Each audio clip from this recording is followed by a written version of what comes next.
은퇴 후의 삶, 여러분은 어떤 장면을 상상하시나요? 오랜 시간 외국에서 일하며 번 돈으로 여유로운 나날을 보내는 모습일까요? 아니면 고향의 향수를 안고 조용히 살아가는 모습일까요? 하지만 막상 현실은 그리 단순하지 않습니다. 오늘은 60세 전직 미군 기술자가 13년 만에 한국으로 돌아와 겪은 은퇴 후 1년의 기록을 통해 우리가 놓치기 쉬운 귀국 은퇴자의 현실을 이야기해 보려 합니다. 이 남성, 김정호 씨가 겪는 미국에서 군수 장비 기술자로 일했습니다. 40대 초반에 미국으로 건너가 20년 넘게 방위산업 분야에서 일하며 안정적인 삶을 살았죠. 은퇴를 앞두고 그는 이런 생각을 했습니다. 이제 한국으로 돌아가야겠다. 부모님 산소도 가깝고 의료비도 미국보다 훨씬 저렴하지 않겠어? 그렇게 13년 만에 귀국을 결정했습니다. 아내와 두 아들은 미국에 남기로 했고 그는 혼자 한국행 비행기에 올랐습니다. 마음속에는 이제 진짜 고향으로 돌아온다는 설렘이 가득했습니다. 하지만 현실은 달랐습니다. 한국에 돌아온 첫 달, 가장 먼저 느낀 건 고립감이었습니다. 친구들은 이미 각자의 인생을 살고 있었고 오랜 세월 떨어져 지낸 탓에 대화가 이어지지 않았습니다. 동창 모임에 나가봐도 그는 외국 생활 이야기를 길게 할 수도 한국 사정을 잘 알아서 깊게 대화할 수도 없었습니다. 13년이라는 세월은 사람 사이를 낯설게 만들더군요.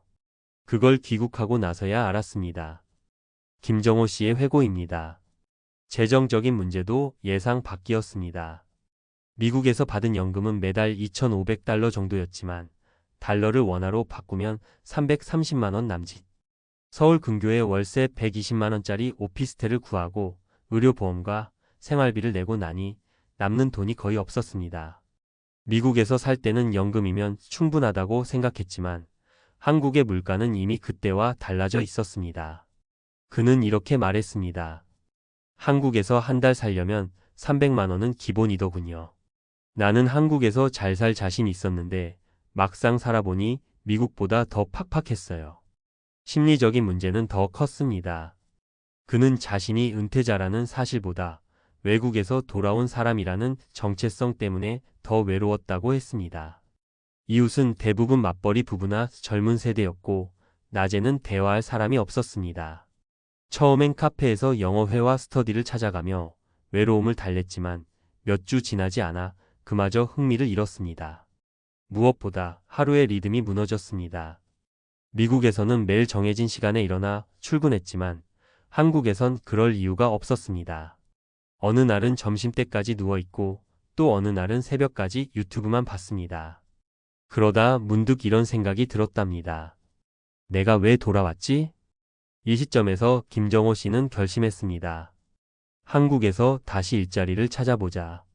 그는 영어와 기술 경력을 살려 통역 아르바이트, 미군 부대 관련 자문 일을 시도했지만 나이가 걸림돌이었습니다. 60세라고 하면 대부분 죄송하지만으로 시작하더군요. 결국 그는 한 중소기업에서 해외 기술 문서 번역 일을 맡아 몇 달간 일했습니다. 하지만 6개월 만에 프로젝트가 종료되면서 다시 무직이 됐습니다. 그때 그는 은퇴 후 첫 번째 큰 깨달음을 얻었습니다. 노후의 문제는 돈보다 역할이다. 김정호 씨는 이후 시골로 내려갔습니다. 충북 괴산의 작은 마을, 부모님이 남긴 묘소 근처였습니다. 그곳에서 텃밭을 일구고 마을에 간 노인들과 이야기하며 조금씩 적응했습니다. 그는 이제 돈을 벌지 않아도 괜찮은 삶을 실험 중이라고 말했습니다. 하루의 루틴을 스스로 설계하고 자신이 쓸모 있다고 느낄 수 있는 일을 일부러 만들었습니다. 매주 한 번은 마을 영어 교실에서 초등학생들에게 영어를 가르치고 주말에는 농기계 손보는 일을 도왔습니다. 그러자 신기하게도 잠이 잘 오기 시작했습니다. 외로움은 여전했지만 내가 존재한다는 감각이 다시 생겼습니다. 전문가들은 이런 사례를 귀국 은퇴자의 전형적인 심리 패턴이라고 말합니다. 낯선 타국에서 오랜 세월 보낸 사람일수록 고향의 기억을 이상화하는 경향이 있는데 현실의 한국은 그 기억과 다르기 때문입니다. 사회 구조도 인간관계도 생활비 수준도 이미 바뀌어 있습니다. 귀국 후 6개월은 가장 위험한 시기입니다. 문화 충격, 사회적 고립, 정체성 혼란, 의료주거 시스템의 차이 등으로 우울감이 급격히 커지죠. 이때 필요한 것은 준비된 귀국입니다. 전문가들은 귀국을 단순한 이사로 보지 말고 삶의 시스템을 재설계하는 전환점으로 보라고 조언합니다. 첫째, 재정 구조의 현실화가 필요합니다. 환율 변동, 의료비, 주거비를 실제 시뮬레이션해보고 최소 1년치 예산을 세워야 합니다. 둘째, 관계의 회복입니다. 귀국 전부터 연락을 이어오던 친구, 동문, 지역 커뮤니티를 미리 복원해두는 게 중요합니다. 인간관계는 갑자기 생기지 않습니다. 셋째, 시간의 구조화입니다. 은퇴 후의 하루를 스스로 설계하지 않으면 무너집니다. 김정호 씨처럼 하루의 리듬을 되찾는 루틴이 가장 먼저 필요합니다. 마지막으로 전문가들은 귀국 은퇴자에게 역이민의 가능성도 열어두라고 조언합니다. 다시 말해, 한 번의 선택을 끝으로 두지 말라는 겁니다. 일부는 한국에 머무르며 봉사활동이나 지역 정착으로 만족을 얻지만 또 다른 일부는 다시 해외로 나가 자유롭게 이동하며 살아갑니다. 중요한 건 방향이 아니라 자기답게 사는 감각을 회복하는 것입니다. 김정호 씨는 이제 이렇게 말합니다.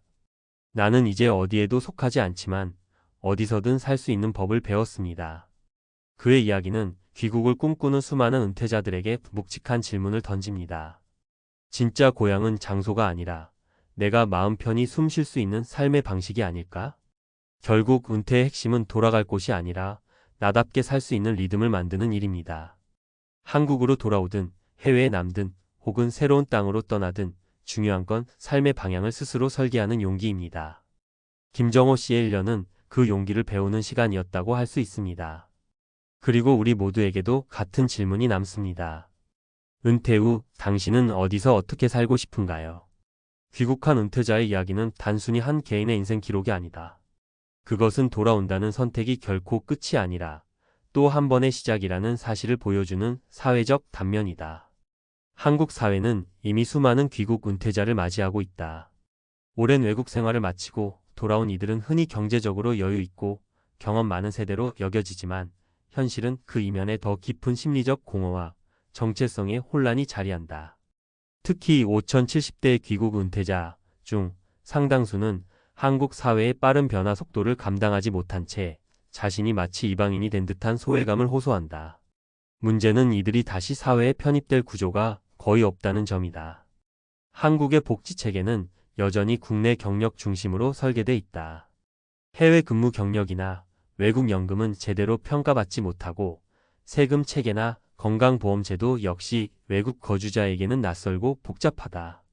예를 들어 미국에서 20년간 군 기술직으로 근무한 김정호 씨는 연금 수입이 있음에도 국민연금 가입이 되지 않아 각종 혜택에서 제외됐다.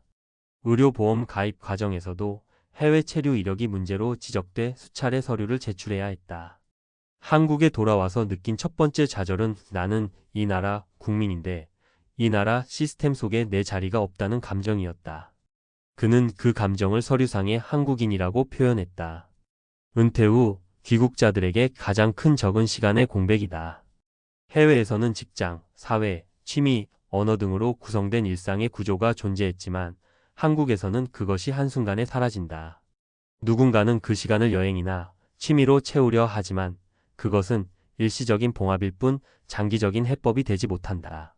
전문가들은 이 시기를 정체성 재구성기라고 부른다.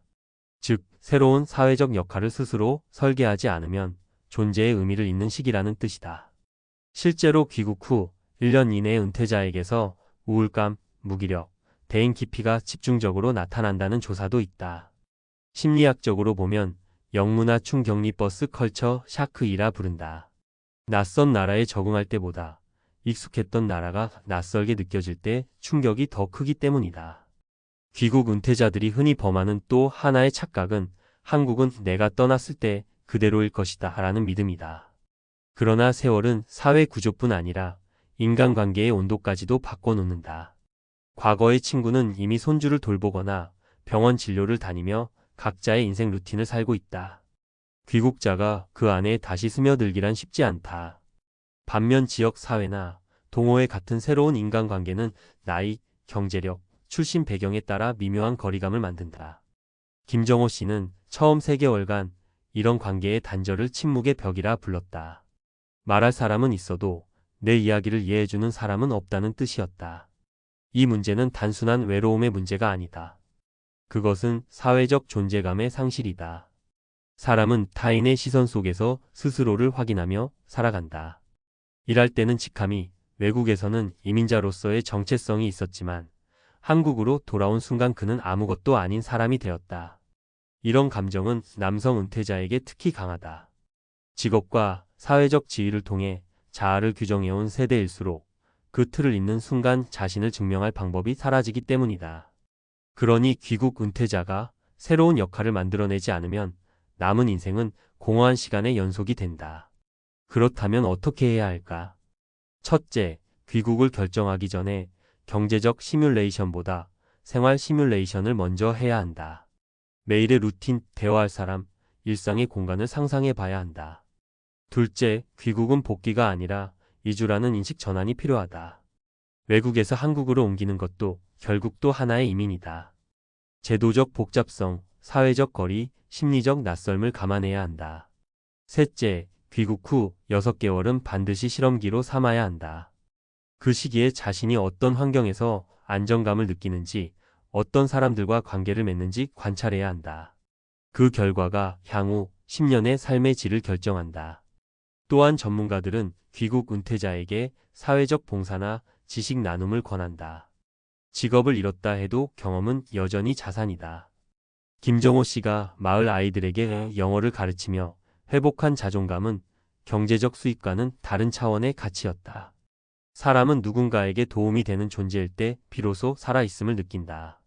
그래서 은퇴 후 봉사활동, 강연, 멘토링은 단순한 취미가 아니라 삶의 보궐력이다. 그것이 귀국 은퇴자에게 필요한 사회적 재접속의 첫 단계다. 재정적 측면에서도 귀국 은퇴자는 신중해야 한다. 해외 연금에만 의존하면 환율, 세금, 의료비 등의 변수에 휘둘리기 쉽다. 한국 거주 기준의 예산을 다시 세우고 생활비의 변동폭을 계산해야 한다. 특히 의료비는 노년기 최대 지출 항목이다. 한국의 의료 접근성은 뛰어나지만 만성질환이나 장기 입원 시 비용이 빠르게 증가한다. 일부 귀국자들은 이 문제로 다시 해외 의료보험을 병행하거나 일정 기간마다 해외 체류를 이어가는 방식을 택한다.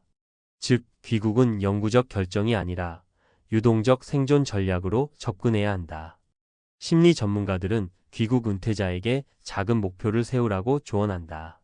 그것이 하루를 유지하는 가장 강력한 구조다. 매일 3km 걷기, 한 달에 한 권 책 읽기, 한 주에 한 번 사람 만나기처럼 단순한 목표라도 꾸준히 지켜가면 삶의 리듬이 다시 살아난다. 루틴은 곧 존재의 증거다. 김정호 씨가 마을에서 농기계를 손보며 시간을 보낸 것도 사실은 그 자신을 지탱하기 위한 무언의 노력이었다. 결국 귀국 은퇴자의 진짜 과제는 한국 사회에 적응하는 것이 아니라 자신의 정체성을 재정의하는 것이다. 한국은 그에게 물리적 고향일지 몰라도 심리적 고향은 스스로 만들어야 한다. 그것은 나를 알아주는 사람, 나를 필요로 하는 일, 그리고 내가 의미를 느끼는 시간 속에서 형성된다. 이 글을 마치며 한 가지 교훈을 남기고 싶다. 귀국은 끝이 아니라 새로운 이민이다. 국경을 넘는 대신 세대를, 문화를, 삶의 방식을 넘어서는 여행이다. 그리고 그 여정의 목적지는 결국 내가 어디에 있어도 나답게 사는 법을 배우는 것이다. 김정호 씨가 말했듯 나는 이제 어디에도 속하지 않지만 어디서든 살 수 있는 법을 배웠다. 우리 모두 언젠가 돌아가야 할 곳이 있다면 그것은 장소가 아니라 마음의 평온일 것이다. 진짜 귀향은 세상이 아니라 자기 자신으로 돌아오는 일이다.